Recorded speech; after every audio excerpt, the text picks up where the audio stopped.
તો ધોરાજીના ગેલેક્સી ચોકથી જમનાવડ સુધી CC road 15 દિવસ પહેલા જ ખુલ્લો મૂકવામાં આવ્યો હતો। ત્યારે 15 દિવસમાં જ આ સીસી રોડ ઉપર કાંકરીઓ દેખાવા લાગી છે। ત્યારે સીસી રોડ ઉપર જ્યાં જોવો ત્યાં ખાડાઓ પડવા લાગતા કોંગ્રેસે ભ્રષ્ટાચારના આક્ષેપ લગાવ્યા છે। ત્યારે કોંગ્રેસ પૂર્વ ધારાસભ્યએ ધોરાજીમાં રોડમાં ભ્રષ્ટાચારનો આક્ષેપ કર્યો છે। ત્યારે સરકારી તંત્રને આ સીસી રોડ બાબતે અનેકવાર રજૂઆત કરી છે।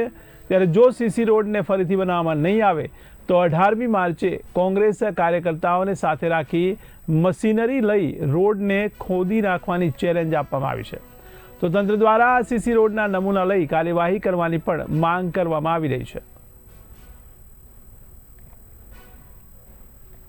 ગુજરાત સરકાર દ્વારા રોડ રસ્તાના કામોની અંદર જે ખુલ્લે આમ ભ્રષ્ટાચાર ચાલે છે એનો ત્રાદશ્ય નમૂનો ધોરાજીની અંદર 8 દિવસ પહેલા ખુલ્લો મુકાયેલો ગેલેક્સી ચોકથી પોસ્ટ ઓફિસ સુધીનો સિમેન્ટ રોડ લોટ પાણીને લાકડા કહેવત છે એ પ્રમાણે બનાવેલો છે। રોડ ખુલ્લો મૂકતાની સાથે જ તૂટી ગયો છે।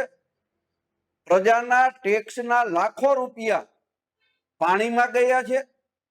સરકારમાં ઉચ્ચ કક્ષાએ અધિકારીઓ પાસે અમે રજૂઆતો પણ કરી છે, પરંતુ આ વિસ્તારના એક જવાબદાર આગેવાન તરીકે સરકારને, સરકારી અધિકારીઓને ખુલ્લી ચેલેન્જ સાથે કહું છું કે જો આ સિમેન્ટ રોડ ફરીથી બનાવવામાં નહીં આવે, બનાવેલો સિમેન્ટ રોડ ખોદીને ફરીથી રોડ બનાવવામાં નહીં આવે તો 18 તારીખે 18મી માર્ચે હું પોતે કોંગ્રેસના આગેવાનો, કાર્યકર્તાઓ સાથે આ રોડ મશીનરી લઈ અને તોડી નાખવાનો છું, કાયદો હાથમાં લેવાનો છું અને સરકારમાં તાકાત હોય તો અમને આ કામ કરતા રોકી બતાવે।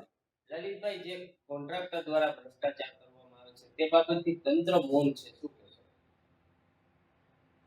આક્ષેપ સાથે કહું છું, જવાબદારી પૂર્વક કહું છું કે કોન્ટ્રાક્ટર પાસેથી પેટા કોન્ટ્રાક્ટ ધારાસભ્યશ્રીએ રાખ્યો છે। ધારાસભ્યશ્રીના મળતિયાઓ દ્વારા રોડનું કામ કરવામાં આવ્યું છે અને સિમેન્ટ રોડમાં સિમેન્ટના નામે કાંઈ નાખવામાં આવ્યું નથી।